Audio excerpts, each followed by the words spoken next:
Welcome to the Couchboard podcast, where we naively talk about anything and everything for your listening pleasure. I am Max, and as always, I have my pals Colby and Jordan here with me today. Gentlemen, how are we doing?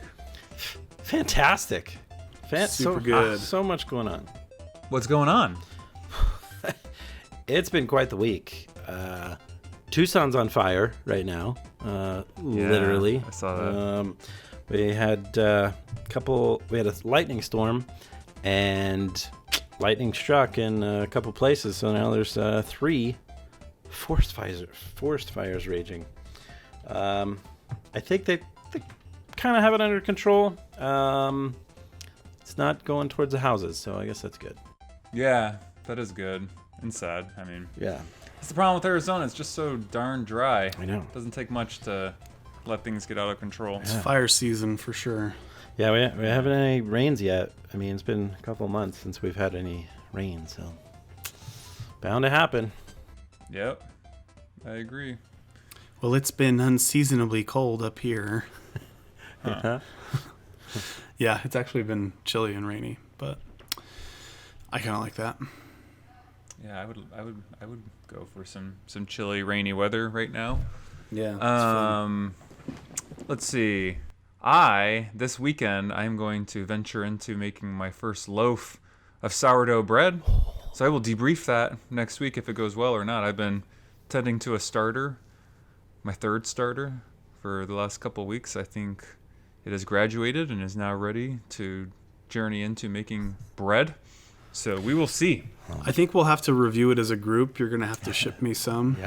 Yeah. Overnight. I'll vacuum seal it or something. And There you go. I don't know if you want to try. Maybe once I actually get a hang of it. It's like I've watched probably I would say I probably watched 2 hours worth of YouTube videos on how to make sourdough bread, and it just seems like there's a lot of things that can go wrong. So we'll see how it goes. But I have so much vacation that I need to burn before the end of the year.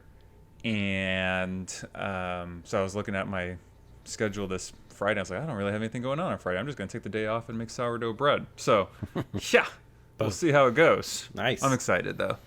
Very cool. I dove into smoking some pork this last on Sunday, and it was all right. How'd it go? It was all right. We were going for pulled pork, and the recipe, called for 8 hours. Got it to 8 hours, and could have gone longer. But we were able to shred it up and sauce it up, and it was pretty good.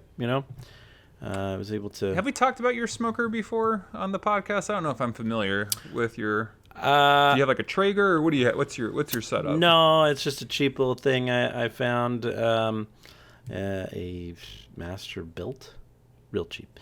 But this was the first time I'd used it. I got it a little while ago. I think I mentioned it. But yeah, I mean, it's fun. I mean, it's pretty.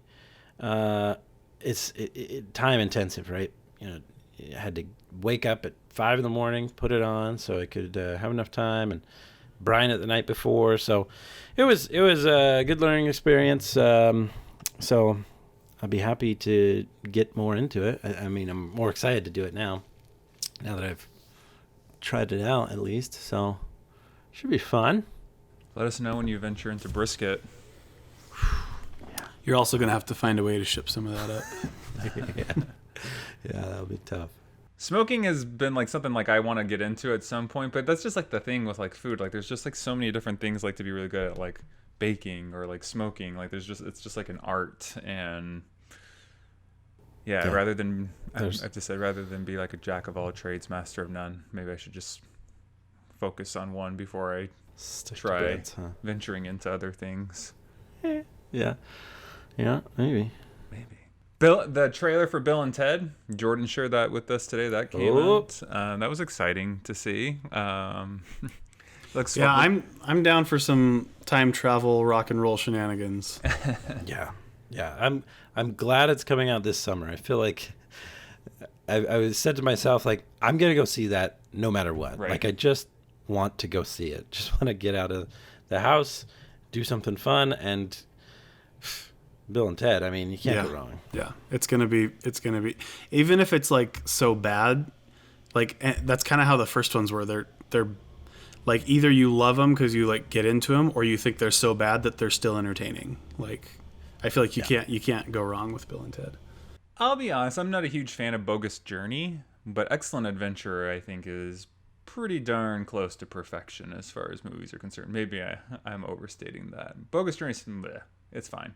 Playing Battleship with Death to get out of hell is pretty awesome. Well, and I saw that Death showed his face in this new one, whatever it's called. I can't remember. Yeah, he's in the trailer. Yeah, so that was Pretty cool. awesome.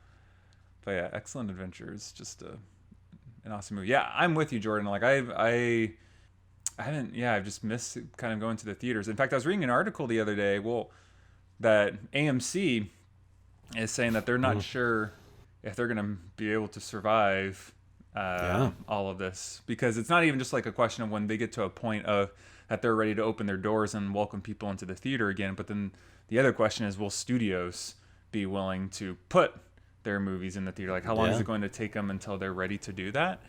And they've stopped production on so many. Right. I mean, they're in the middle of production, and it's backed up now. Right, it's gonna dry up. And I did read one article that was interesting. Obviously, I'm a Christopher Nolan fanboy, but that was one thing that this one article said that a lot of movie theaters are banking on Tenet, hoping that it can get people in the doors and watching a movie. Yeah, I saw that too, and I think they're hoping for that. I think they've got a couple like the Black Widow Marvel movie, the new Top Gun. I feel like they've got a few that are mostly done that they can throw out. Wonder Woman, yeah. Oh, is there a new Wonder Woman coming out this summer? 1984 or whatever it is. Yeah. That'll be interesting. Yeah. I don't know if it's this summer. I was thinking it was. I was trying to think of like what big blockbusters are coming out this summer. That one would be a big one. Yeah. I mean, I'm excited for the Top Gun. Yeah, me too. I am that looked too. good. I don't know if I'm like, I don't know. I guess I'm a little bit skeptical. I'm kind of a flying nerd, so I'm super excited about it. And like the realism that they're actually in these jets with actual military pilots is pretty cool. I saw this weekend The Invisible Man, which was one of the last movies to come out in theater before everything got in theaters before things got shut down. And it had really good reviews. Like on Rotten Tomatoes, it was like a 91%, like 88% audience score. So I was looking forward to it. I like a good suspenseful, scary movie. And it was fine. I expected it to be more scary, more tense. It was interesting. I would say it was average. So no. Yeah. I read something interesting. You brought up Tenet, which I think looks awesome. I'm super excited for it. But I saw a theory video that it might be a secret sequel to Inception. That would be interesting. Yeah. What? That would be crazy. Yeah, they talk about how like the look is the same, the look is definitely the same. Weirdness is the same, and they link some characters. I won't go into it for don't spoil spoiler anything purposes, for me. but yeah, they do that, and they also talk about the budget. That the budget seems to be way bigger than it needs to be for what we've seen so far, and so they wonder if they're hiding some big budget That actors. would be wild. Kind of like how Matt Damon was hidden in Interstellar. Nobody knew he was going to be in it. Yeah. I still remember the first time I saw Interstellar, and there was like kind of like, because like they don't really show his face at first. Like he comes out of that sleeping pod thing, and everyone was like, "Was that Matt Damon?" Like there was just like kind of like whisperings like going through the theater, and then like sure enough, Matt Damon was in the movie, and he couldn't have left that movie faster. It was irritating. I will say though that when I would be fine if, in fact, I would be totally down if Tenet were a secret sequel to Inception, because when I saw the trailer and there's just like weird stuff going on with time, I'm like, all right, dude, Christopher Nolan, like you've got to find like another theme or another vehicle or and to throw into your movies outside of like messing with time, because like you. What was like his first big movie that everyone loved? Memento. Then you have Inception. Then you have Interstellar, and then even Dunkirk, which is a war movie. Like he had to mess with like the editing and like the timing of everything, so it was just like super. It's just like, come on, dude.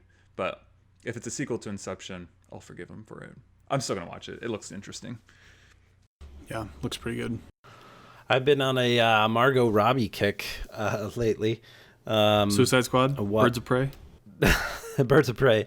I watched Birds of Was it Prey, good? which is, you know, it was fine. Had Better than You know. better than Suicide Squad. yeah, Okay. yeah. Well, that's good. I mean, it was for sure. I mean, it wasn't my favorite. I like her portrayal of Harley Quinn, though. Like, I think she does a great job of portraying that character. She was the only good part of Suicide Squad. Right. Yeah, no, she does. She's just like I don't know. In Suicide Squad, she felt more real. In this, she feels like the kind of larger than life, untouchable kind of. And so it's like it kind of throws it off a little bit to me, where she's never gonna get hurt. Really hurt. Like she's always going to be the hero that will always make it out, and you can kind of predict that. And I don't know. So I mean, but I do think definitely better on the whole than Suicide Squad. That's all I care to say about that. But the other one was I, Tonya, which was fantastic. Yeah, it's a good movie. I've seen that. It was hilarious. It was a very dark comedy. I mean, it wasn't even a comedy. Like there's a lot of funny parts, but I wouldn't call it a comedy. Yeah. It's also kind of sad. Like it's just like It is this? sad. It's this woman who has just kind of had very abusive relationships throughout her whole life, and it's just kind of sad how it messed her up. It's just it leaves you thinking like, is this real? Like, did this really happen?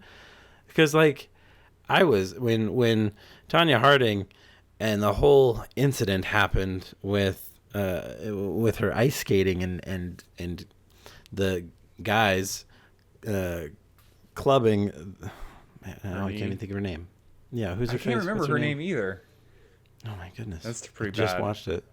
It'll come to me. But that, like, I was in elementary school when that happened, and like even I knew like the references to it, like like the jokes about Tonya Harding, bashing in your knee and stuff like that. But like, it was nothing like that. Like, I don't know that I'm spoiling the movie, but I think suffice it to say that like, that's not exactly what happened. At least Nancy according to Kerrigan. this movie. I just googled it. Nancy Kerrigan, that's it. But it was I think I loved the movie except for the ice skating. The ice skating, like, it was making my eyes just bleed. I don't remember because that being bad. well, they green screened it. Oh, so I they don't remember must that. have. Interesting. Oh yeah. So there must have been a real, like, a professional ice skater, and then they just face swapped Margot Robbie's face onto her, and like the face swapping was just, it looked awkward. Like it looked in a lot of parts it just looked bad to me. But the rest of the movie was really good, I think, and yeah, it just leaves you thinking, man, I feel bad for Tonya Harding. Yeah. So Funny Go story check it out. about that movie. So that came out not long after our daughter was born, and my mother-in-law came up to watch her for like a week or something. So since my mother-in-law was there, it was like, oh, let's get out of the house and like go watch a movie. So we decided to go watch I, Tonya.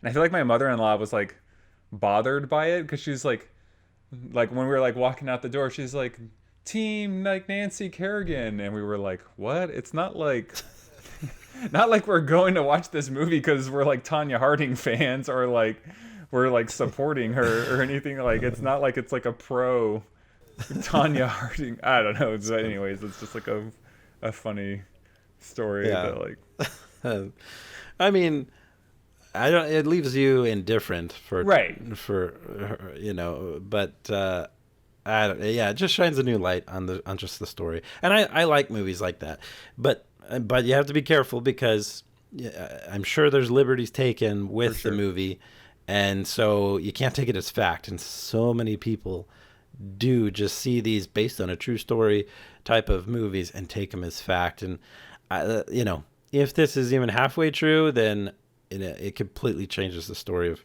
Tonya Harding for sure. So yeah. I don't know how much. I mean, like, long story short, it's never okay to send someone out to go bash in someone's knee with a metal pipe. And I don't know how much the background is true or anything, but sure, certainly there's probably more to that story than has been told. But interesting movie. I enjoyed it as well. Have you watched the footage of the attack? I don't think I've seen the footage. I didn't know that was on that someone had captured that. Yeah, you can look it up. I don't think you see the actual hit, but you see like the immediate aftermath. Yeah. News coverage and stuff right after. Because I imagine there's a clip, because that's what they kept showing in the movie on the news was like Nancy Kerrigan on the ground crying and things. And right. I imagine that's probably in the news for real. Yeah. Well. Cool. Anything else going on, or should we jump into today's episode? Brief mention. Super stoked that NBA is finishing their season, and NCAA football is going to start on time, they say.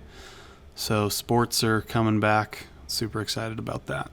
Yeah, my Phoenix Suns are I think they're the second to last team that made the 22 team cut. So I think everyone's going to play 8 games or something like that. So at least, and so which means that they will play no more than 8 games, but whatever. I am just so excited to have live sports again. I know, me too. And that's going to be interesting. It'll be interesting to see what kind of shape these guys are in, and then how they respond to, because they're going to kind of have to live in a bubble for a couple of months while they finish up the season. But I'm just glad that the season isn't over. Although it is disappointing that there's always going to be kind of a weird question mark on this season. But this season of the NBA has been phenomenal. There's not been this much parity in years and years and years, because you used to have the Warriors dynasty, and then you kind of had the Heat and the Spurs going at it for a few years. But this year, it could be the Bucks that win it all. It could be the Clippers. It could be the Lakers. Maybe the Rockets. There's so many good teams out there.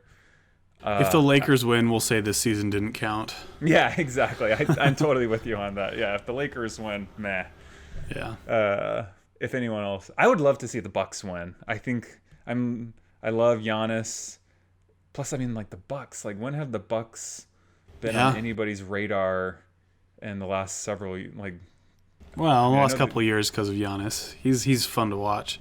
He's super fun to watch. And last year they made a good run. I think last year they got knocked in the Eastern Conference playoffs, but they were just so young last year. I think they're 1 year older this year. Giannis is just that much better.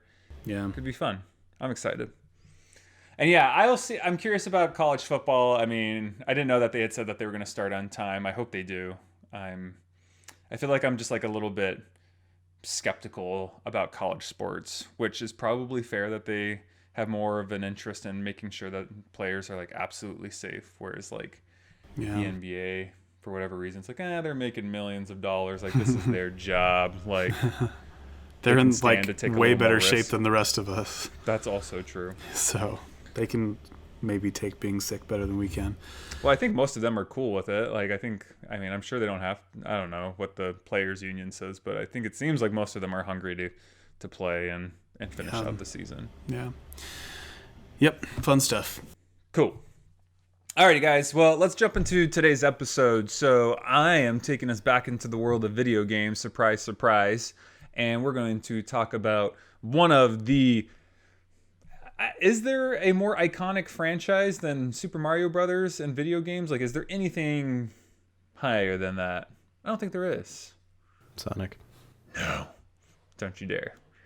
I guess after that Pac-Man. new movie with Jim Carrey, it might have taken the number 1 spot. Which, has anyone seen the Sonic movie? I haven't. I need to watch it. Was it good? It was good. I heard I liked it. It's cute. It's it's a kids movie. You can take your kids to it, I think. I liked it. They're coming out with a sequel. I'll go see that.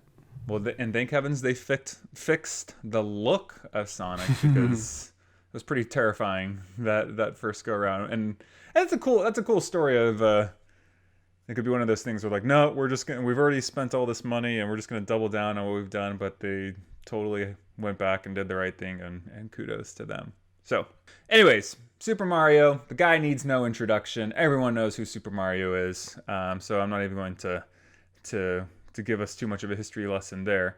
And I think he the original, well, probably like the original Donkey Kong game was definitely out before I was born. But I even think maybe Super Mario Brothers, the original NES game, might have been created before I was born as well.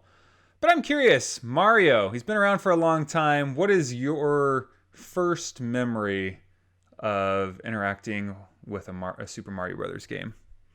Jordan, we'll start with you.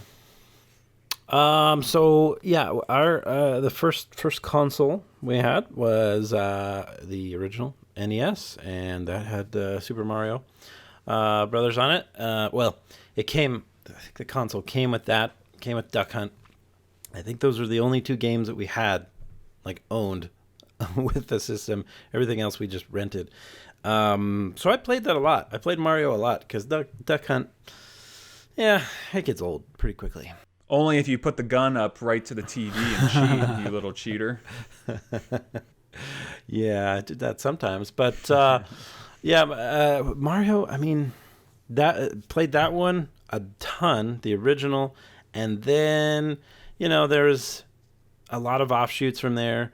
But I didn't get into many of those. I did get a Game Boy later on and had Dr. Mario. That was... What is Dr. Mario? Is it just Tetris? Sort of, except you flip these pills, and the pills try to kill these little goons. You have to get like 3 of the same color in a row to eliminate a germ. Yeah, a germ. Yeah, not a goon. Because he's a doctor. Get it? Yeah. Which really, he should be a pharmacist, right? But that was a fine game. But and then Super Mario 3, man, that knocked it out of the park. I think those two games were what really probably cemented Mario's legacy. Like, I think there's where it kind of really started, and everyone realized, oh, this is not just a side character in Donkey Kong or whatever. This is there's something to this Mario dude. So for me, that's where I first remember him and played those games the most. Yeah, I remember. I remember playing the original Super Mario Brothers for the NES. But I think Super Mario 3 is like my first solid memory of playing the game. And my older sister and I would play it, and we weren't very good because we were young. So we'd just get the whistles and then get to the last world and could never not have enough gear to really make it through. Yeah, and then we would never make it through. But it was always fun to go through, find the secret whistles, and then get there at least.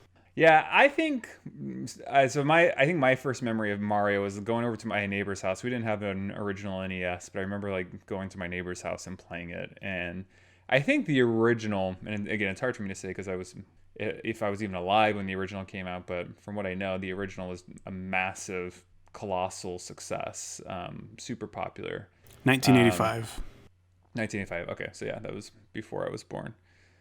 But Mario 3, I think I agree with Jordan. Like, that was like what cemented him as like never going away. Like, it was just, he was too big at that point. Although we all conveniently skipped over Mario 2, which I think is a great game. I grew up playing all 3 of those games. Mario 2, I really enjoy it. I think it's fun. Jordan, you're scowling over there. You don't like it? It's different. That's what throws it off. It's like it was too much of a leap in a completely different direction. Well, it was originally a different game. I don't know if you knew that about Mario 2. Yeah, I thought I'd heard that. Yeah. And it felt like it. It just felt like something wrong. But, I'd only played 2 games at that point. So, I didn't have much to go on. But it just felt wildly different. So I just didn't take. And then when the third one came out, that's where I was... Again, it was like, this is what I was wanting. I liked Mario 2. My sister and I would play that one too. Not get very far, but it was fun. It was fun. We thought it was fun to be different characters. Yeah. And they kind of have different abilities, strengths and weaknesses. I'm pretty sure Peach is the best because she could float. Yeah, because she floats everywhere. Yeah, that was super helpful. In fact, it's funny that I feel like I beat that one. So I had full disclosure, I had Super Mario All Stars, which was Super Mario Brothers, Super Mario 2, Super Mario 3, and then Super Mario The Lost Levels, which was actually the original Super Mario 2 in Japan. But it's for the SNES, and they would like have like you could save, and so like you would only have to start over from like the original world. Whereas if you're playing on the NES, man, like game over is game over. Which, by the way, side note, I kind of miss the ruthlessness of old video games. I mean, there's just something soul crushing about going all the way to level 8 and then running out of lives, and it's like you're done. I kind of miss it, but as an adult with a lot less time, I'm glad right. that we don't have to do that anymore. Well, I actually replayed the original Super Mario Brothers a couple of years ago, and my goal was to make it through the entire game without using any warps or anything like that. So I made it all the way from level 1 all the way through level 8. This probably took like a month of practice to get through. That game is really hard. It is hard. And I beat it. I did that too. Yeah. And all our listeners, if you have beaten the original Mario Brothers without warping, you cheaters out there, because the warping does not count. If you made it through every single world, I want to hear about it, because I like to believe that I'm part of like I'm part of a select group that has done that. But yeah, that original game is challenging. Mario 2 is pretty challenging, and Mario 3 is pretty challenging, but nothing like that first one. That first one's has a bit steeper of a learning curve.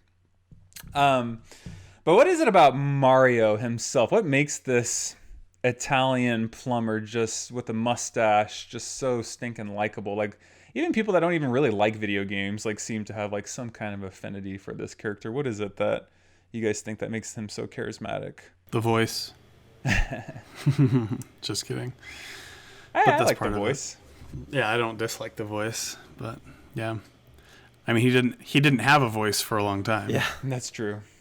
Definitely. I mean, I feel like it wasn't until the 64 that I think that he started talking. That was probably the first one. Yeah. Yeah, that is weird to think about. Mario didn't have a voice before then. What did we think what Mario's voice was up until that point? But that voice is perfect. Like, it just... Well, the TV show came out before that. Oh, yeah. And the movie, which I never saw. That doesn't count. Kind of have an idea. I don't know. I think the games themselves, I think it's a classic, good versus evil, right? Bowser takes a princess and we got to save her. And, you know, I think there's just a good story to get behind. Plus, it's an entertaining game, you know, that's not overly complicated. Like, there are some games, especially on those original consoles, that were impossible, that just you couldn't do. And I think even young kids, like I was 3, 4, 5 playing those games, and like I could pick it up and do it, you know. So it made it so people wanted to play it because they could play it.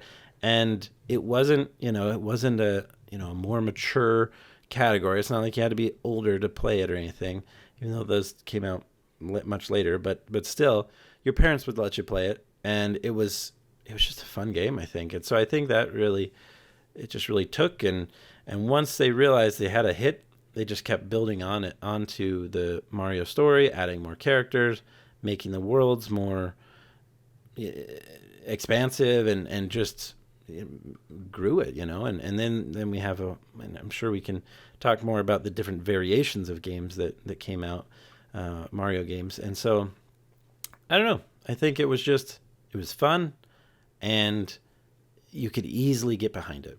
Yeah, I think I was just going to agree. I mean, it's innocent. It was colorful. It was fantastical and really imaginative. So I think that kind of drew people in. But then the easy entry, that anyone could pick it up and play it. I mean, the whole dynamic of the game is jumping and choosing and moving in a direction. That's the entire thing. You move in a direction and you jump over stuff or on top of stuff. And then, the other things added in, but the base mechanic of just jumping around was so easy initially, and it turned out to be super fun. And I think they kind of were the first game that hit that super basic dynamic of platforming that, caught on super well because it was so fun. Lots of games came out after that, but none of them were the first, and so Mario had a head start capturing that magic. Yep. Yeah, and it's interesting how it's aged pretty well. I mean, the fact that just a couple of years ago, I went and replayed the original, and that would have been 30 years after its original release.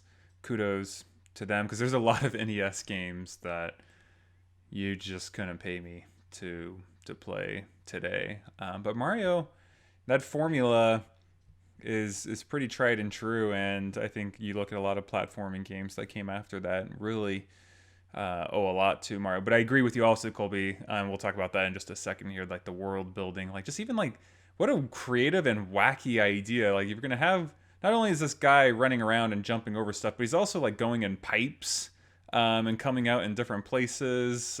He's like coming out underground. Like it's just He's a weird, plumber. but it works. Well, isn't that the premise, that he's a plumber from the real world, and he and his brother went down a pipe and discovered a magical mushroom kingdom Right. that they had to The save? Mario Brothers. What are you doing, Jordan? The theme song, I where don't know they the theme song. explain what happened. Don't Sing they? the whole thing. Let's hear it. I'd have to look up the lyrics, but it does start with "We're the Mario Brothers," and that's all. I Oh remember. yeah, I know what you're talking about. Wasn't it like a rap? Yeah, and they talk about going in a pipe and Finding the And then they- Mushroom Kingdom. yeah, exactly. Yeah, it's silly. Yeah, so that idea is pretty fun because it's like fantastical, but also like so mundane that it's like plumbers. Like Yeah. the hero was a plumber. He wasn't like a warrior or whatever. They were just plumbers working. Well, since we're on this topic, I know I had an outline, but like all of our episodes, this thing's going out the window. So let's talk a little bit about the world building of Super Mario. So, I mean, we've talked about just like the weirdness of like you're going down pipes. You've got Mario, Luigi, Toad, Peach, Yoshi. Then on like the villain side, you've got Goombas, you've got Koopa Troopas, you've got Shy Guys, Birdo, Bowser, Bowser's Kids, Bullet Bill. Those terrible fishes that would like, I don't know if you remember the original, like you're running across like a bridge and like fishes are just like coming out of the ground and just trying to kill you, or like the swimming levels. You've got Boo, which I think the Boos are like one of the coolest designed characters in Super Mario. Piranha plants. And then of course for power-ups, you've got like mushrooms, flowers, leaves, feathers. So, curious, how much credit do we give to like the world of Super Mario for making it as fun as it is? Because I think about it, like the original Mario, like there was some world building there, but it's like nowhere as deep and as detailed and as intricate as it is today. So, and maybe it's like a chicken or the egg kind of thing, but how much does the world building play into Mario's popularity today? Well, I think we have to give credit to the world building, probably to drugs. But Why? Because eating a mushroom makes you bigger and stronger? yeah, it's just so random and out there. It doesn't seem like there's any rhyme or reason to it. But I think the world building is fun and fine, but it's been so inconsistent. I mean, there's been so many different things, and I think that's Sure. So I think the world building is fun, and like the look definitely is a draw, especially nowadays that it's become a little more consistent. It is a big draw, but I don't think the world building is why people play the games. I think it's for the characters, even though there's very little character development in any of the games, but it's for the characters and the nostalgic feeling we have for them, and then the fact that it's super fun, and that's the kind of the fun thing about Mario. Like Mario 2, we said was originally a different game, and they just kind of adopted it into the Mario universe, and now we have Birdo from that, who's like a mainline Mario character, and some other things from that. And so just Mario's adaptability, that they weren't afraid to bring in new ideas, new concepts, and now we have literally every type of game you can think of. Mario has a game for, and so I think it's the fact that it's a fun world that we all love and feel nostalgic about, but then they bring in all types of gameplay that's super fun into it that makes it successful. Yep. Jordan, what do you think? It was just different from your normal. Well, I don't know. I don't know if there was a norm. Maybe that's not true.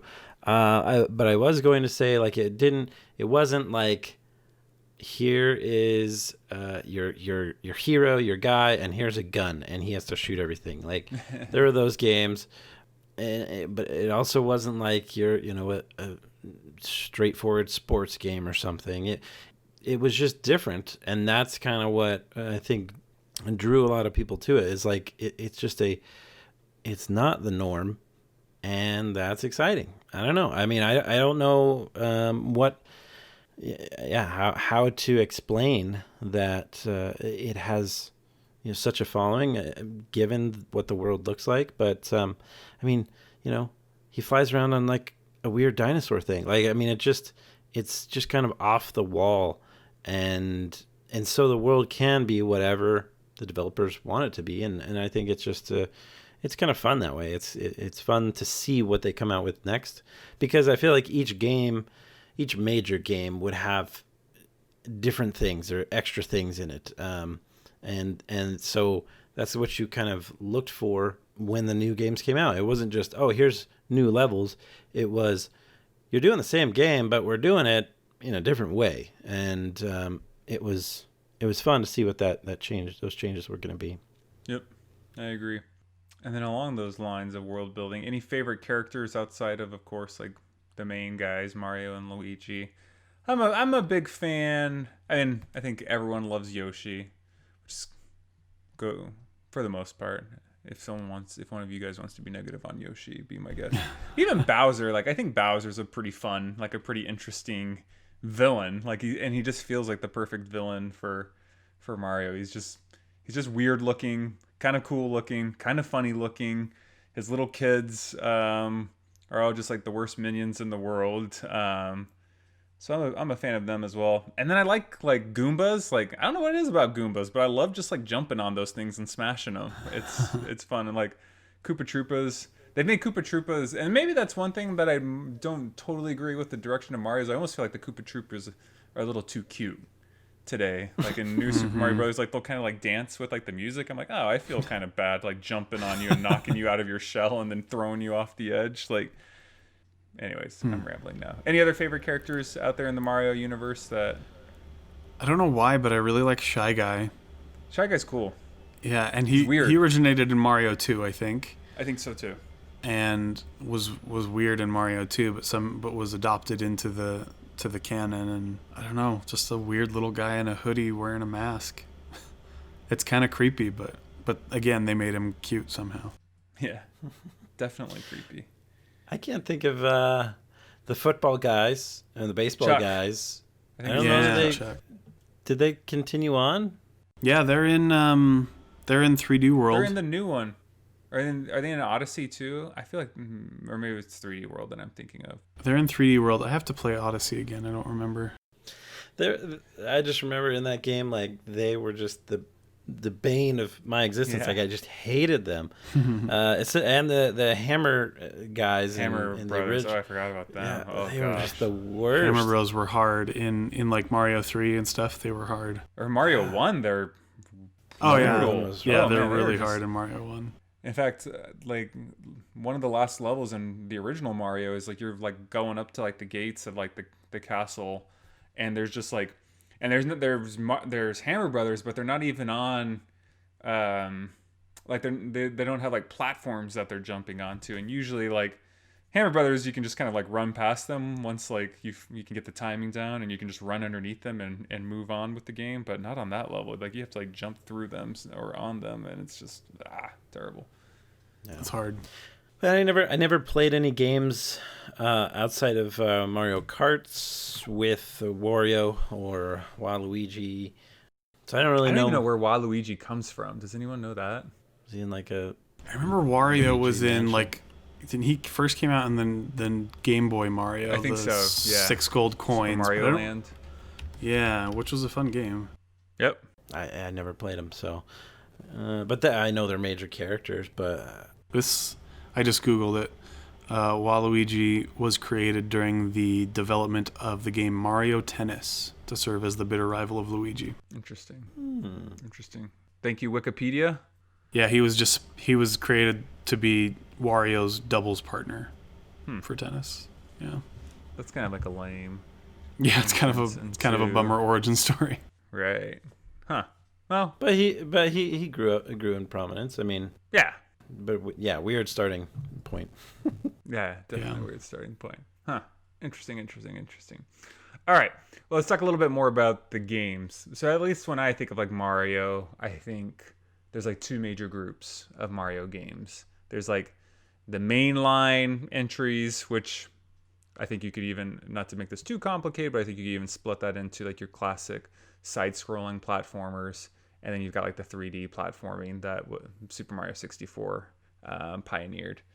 And then you've got everything else, which I think we were joking about before this episode. There are a ton of spin-off Mario games. Like it was just like off the top of my head, like I started writing a list, and I'm sure this is like 1% of the games that are out there, but there's Mario Kart, there's Smash Brothers, there's Paper Mario, there's Mario RPG, there's Mario and Luigi, there's Mario Paint, there's Mario Tennis, there's Mario Golf, there's Mario and Sonic at the Olympics. Apparently there's like a Mario baseball game. There's probably a Mario hockey game.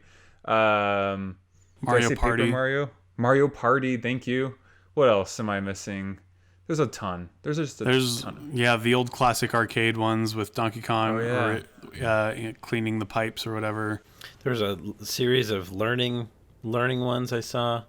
Yeah. Like with numbers and words and letters. Mario Paint, yeah. There's mech games where you have little toy wind-up versions of Mario that you have to get to a certain location that are kind of puzzle games. There's the Captain Toad game, which is a puzzle game. Oh yeah, Captain Toad. Did you play that game? No. There's levels in it in 3D Worlds, which I've played, which are pretty fun, but I never spent money on the whole game. Dr. Mario's. Dr. Mario. There's tons of like puzzly ones like that, like Dr. Mario. There was Yoshi's Cookies or Yoshi's Cookie. I remember my sister, when we had our Game Boys, she had Yoshi's Cookie. That's the one she would play all the time. Now there's Yoshi's Woolly World. Yoshi's Woolly World. Yeah. I was watching this video where Yoshi is like on a track, like he's almost driving, and has like a gun or something, and he's like shooting. I saw that. It looked like Star Fox, like the Super Nintendo Star Fox, but a Mario version. It was weird.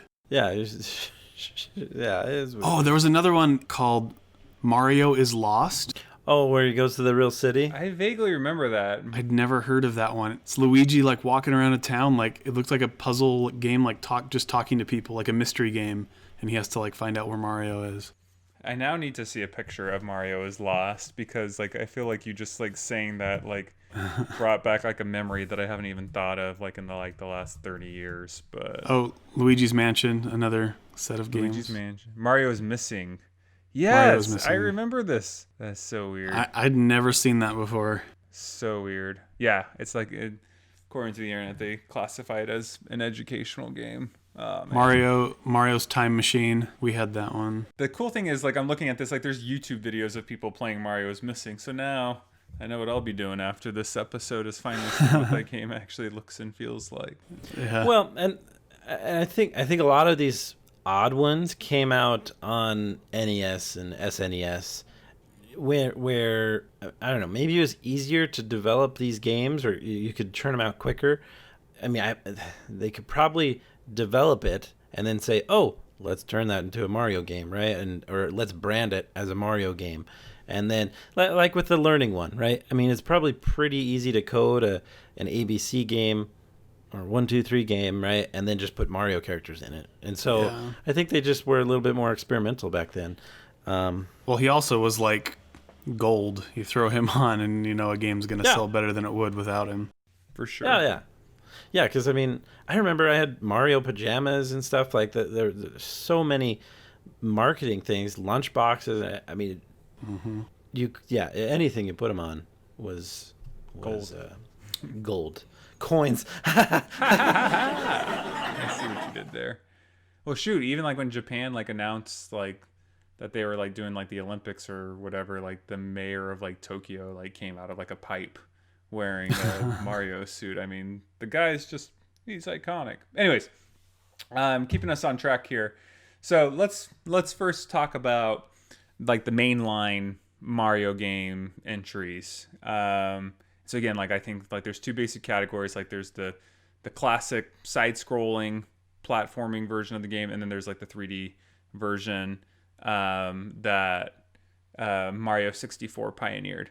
So, my question for you guys is, which do you prefer? Do you like the 3D version of Mario, or do you like the side-scrolling version of Mario more? You know what? You 3D. can't Jordan's going to say decide. 3D. Jordan's going to say 3D. Well, will Jordan's say like 3D. such a Nintendo 60, he's Nintendo I will. 64 Yeah. Yes. kid. I So look. You can't not have Super Mario, Super Mario 3, and Super Mario World. Like those are critical staples to side scrolling. But yes, Mario 64 is the pinnacle Super Mario game. You can't beat it. And it was revolutionary. It was amazing. And I mean, like it was had like puzzles in it you'd have to solve, and like it was, you could explore the whole world. It wasn't, you had different objectives all in the same world, so you got to mix up even the same land like a couple times. The soundtrack was fantastic, man. When you beat that game and like they're waving goodbye to you, Mario and Princess and Toadstool, like oof, whew, I'm just tearing up thinking about it, like with the music in there. I mean, and the controls, I feel like the 64 and the 64 controller were made for Mario 64. Like it was, you could say a lot of things about the 64 controller, but the way the controls, the operations they had for Mario with all the different jump combinations he could do, like it was fantastic.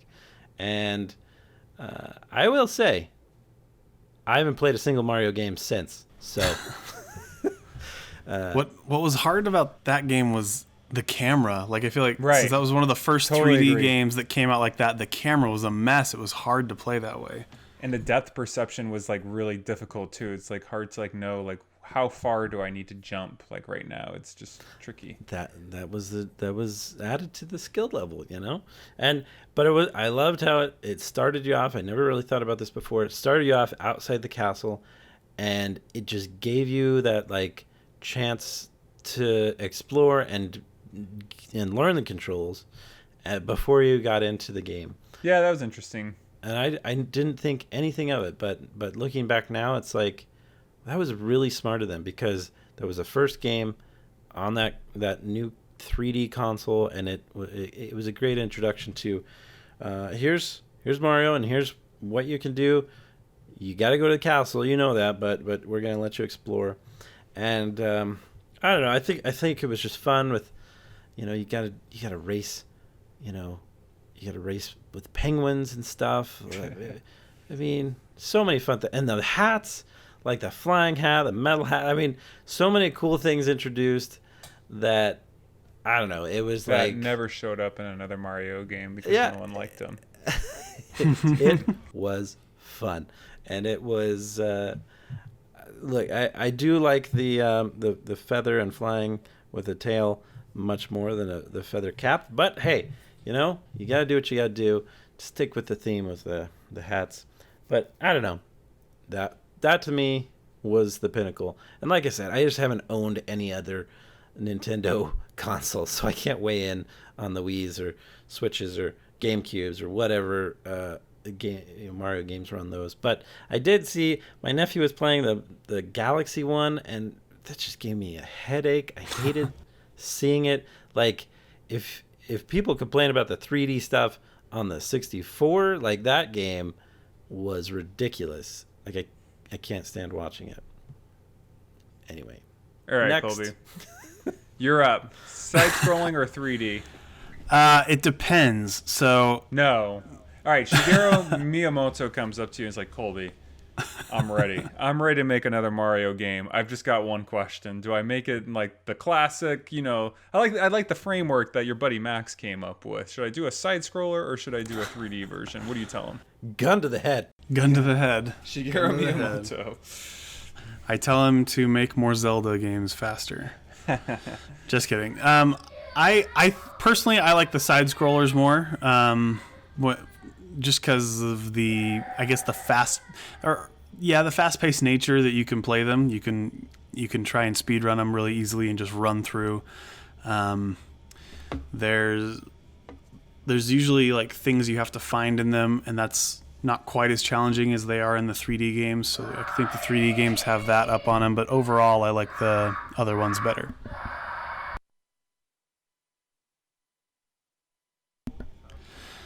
Yeah, it's okay. So I think I like the side scrollers better because you can play them faster, I think, which is fun. You can speed run them. There's still things to find. It's less challenging to find things like that in the 3D games, but there's still like you got to find the big coins or whatever, which is fun. So yeah, I like that. But I do like one of the more recent ones on the Wii U, the 3D World, which I think was the perfect marriage of the 3D and the side scroller format. It's not side scroller completely because it's 3-dimensional, but it's not like Mario 64 where it's like an open section that you have to explore. There's definitely like a linear way that you're supposed to go through the world, kind of like the side scroller ones. And that one's super fun and kind of the perfect blend of both. So I'd say make more 3D worlds if it were me. If there was a gun to my head, I'd say make more like 3D World. The president of which game was that one? It's called Mario 3D World. It's on the Wii U, and you can play 4 players. My wife and I play it all the time. It's super fun. Is Odyssey the Switch one? Yeah. Odyssey's on the Switch, yeah. Which is much more like Mario 64. That's like a full-on 3D, kind of like Mario 64, yeah. Yeah, I would say Mario 3D World. I know a lot of people love that game. I played about half of it. It was fun. I just, for whatever reason, maybe it was because I was playing it by myself, and that's why I didn't get super into it. Jordan, I think you would like Mario Odyssey, though, just based on what you were saying about how you liked just running around the castle and exploring. That's like there are no real levels in Mario Odyssey. There's just like different settings, and you just like kind of go out and roam around and explore for a long, long time in each of them. And Mario Odyssey is also kind of cool because it's a love letter to Mario. Like if you finish, by the time you finish that game, like it's just like kind of them like loving the history of Mario.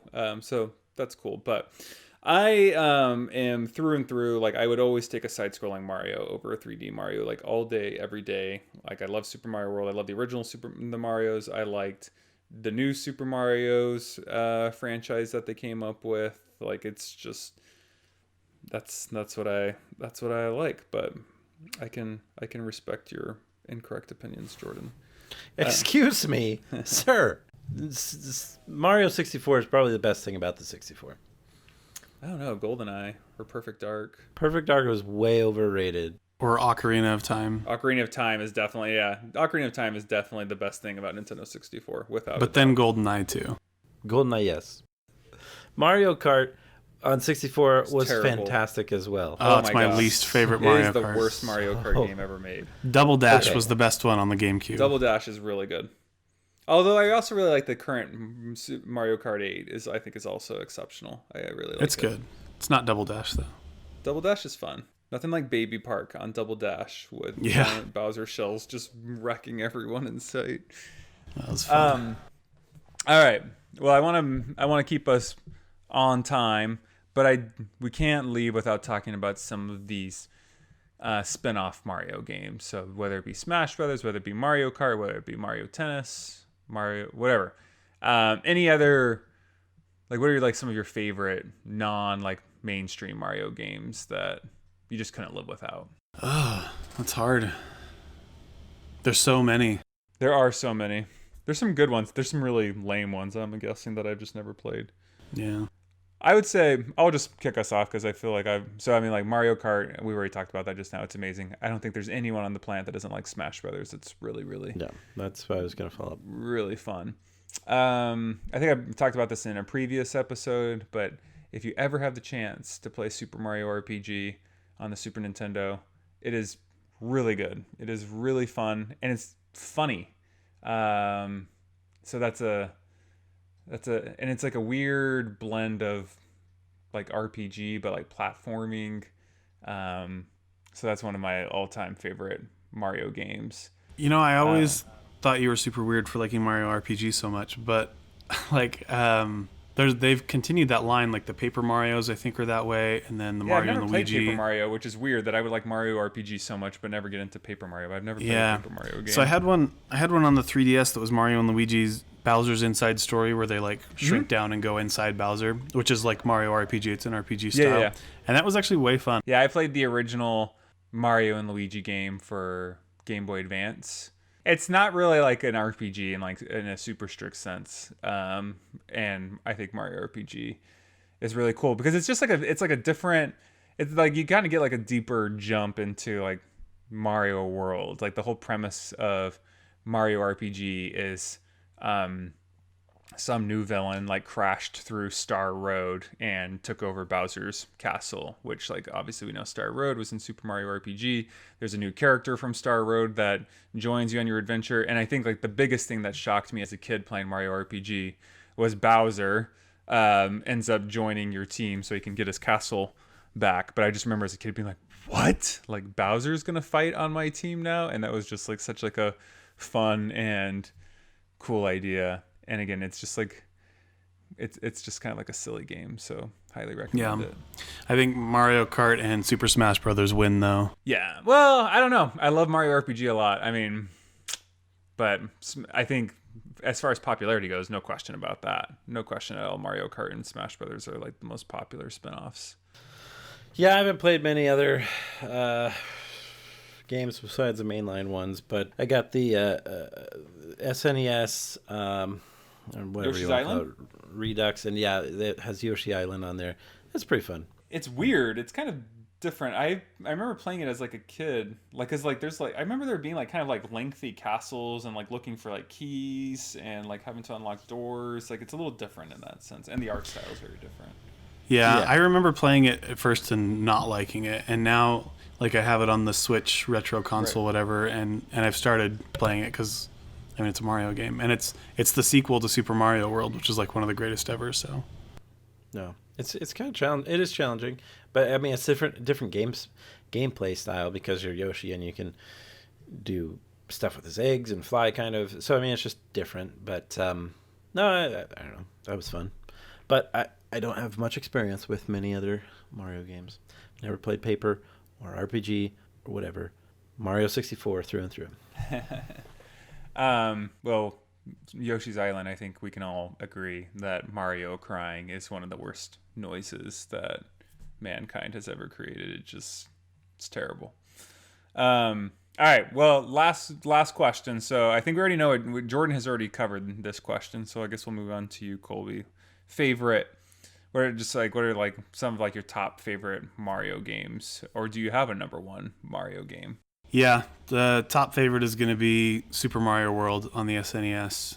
That one was just like super fun, and like I think because like the secret exits to levels like was used extensively, and so there were lots of fun secret things to find, and it was just one of the ultimates. And then 3D World would probably be my next favorite because it's super fun to play with people, and it's the best of both worlds, the 3D and the side scrolling.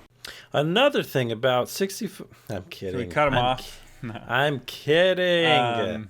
I would agree with you. I think Super Mario World's my favorite. The secret exits are awesome. The world itself is fun. That map is great. Just everything about that game is. And then I like the Secret Star Road, and then special beyond that. Like it's just. I think that's what makes it really fun is just all like the little secrets in there, in addition to like the fact that the controls and like the power-ups and everything are just perfection. The only thing that The cape was awesome. Cape was an awesome addition to Mario. Yeah. The only knock I have on Mario is that Super Mario World is that it's just a little too easy. And by a little too easy, it's a lot too easy. Like you're never really in any danger of getting a game over in that game. Which brings me to probably my second favorite would be Mario 3. It's not as fun as Mario World, but it has more challenge there. And I feel like it's a really, really good game. So those are probably my top two favorite Mario games. And then if I had to pick a favorite 3D one, I disagree with Jordan's assessment of Super Mario Galaxy because those games are really, really good too. Yikes. Either that or Mario Odyssey. Mario Odyssey I thought was also a really, really great game. as far as 3D Marios go. But I guess, yeah, I'd probably say Super Mario Odyssey would probably be my favorite 3D one. So, anyways, last question: Mario or Luigi? Colby. Gotta go tall, dark, and handsome. Luigi. At least tall and handsome. Yeah, that's true. Well, he's Italian. Yeah. Well, He's looks got dark hair. He looks kind of fair-skinned in the game. That's true. He's got black hair and a black mustache. Yeah. Mario has like brown hair and a black mustache. I don't know if I ever really recognized that, but I think that sounds about right. I believe you. I'll take your word for it. I think it's gone back and forth, but he's had brown hair for sure. Huh. Jordan? Probably Luigi, just because I like green more than I like red. Yeah. Well, and I always grew up being second player, so I feel like I had more of like an affinity to Luigi. My older brother was always Mario. Same here. My sister was bossy. She was always Mario. Yeah. So maybe that's why we like Luigi. We convinced ourselves that he's cooler. But now I think like probably, I bet if you were like to poll like gamers, I bet like more of them would have an affinity to, I could be totally wrong on this, but I feel like, and maybe I'm just using my own bias and casting it on everyone else, but I feel like more people are going to like Luigi than they would like Mario. And so I'm like, well, should I like Mario more so I'm not like trying to be, I don't know what I'm trying to say. Like, so I'm not like trying to be unique over here, not like the mainline character. Who cares? Nerd. You just do you. Don't let others influence you, Max. Yeah. I think everyone who had an older sibling, likes Luigi more because you relate to Luigi more. Luigi. Yeah. Yep. Yes. Alrighty. Any last words on our pal Super Mario before we wrap up to today's episode? Most popular, greatest video game character of all time. Any disagreement? I totally agree with you on that. Yeah. I mean, I don't think anyone's been more influential in the world of video games than Mario. No. So pretty impressive. Mm-hmm. I mean, Link would probably be the number 2. No. But even then, he's nowhere near as recognizable as Super Mario. I bet Pac-Man's second. Yeah, that could be good. Link. People think Link is Zelda, and they don't. I'm not saying if they know his name. Pac-Man has no staying power, though. Pac-Man lost relevancy so long ago. But he's so nostalgic. Like, everybody knows Pac-Man. Influential, though, Jordan. Yeah, but he didn't last the test of time. And Namco has to put their name so prominently on all their games. It's just a mess. Yeah. It's just, it's not cool. Jordan doesn't have an opinion on this. All right. All right, guys, that's it for today's episode. So for all of our millions and millions and millions of listeners that listen to today's episode, go out, like us, subscribe us, rate, review us, give us some feedback. You can follow us on Twitter, Instagram, Facebook, and YouTube at The Couchboard. And we will see you all on another episode here in the near future. Thank you. Thank you. See ya.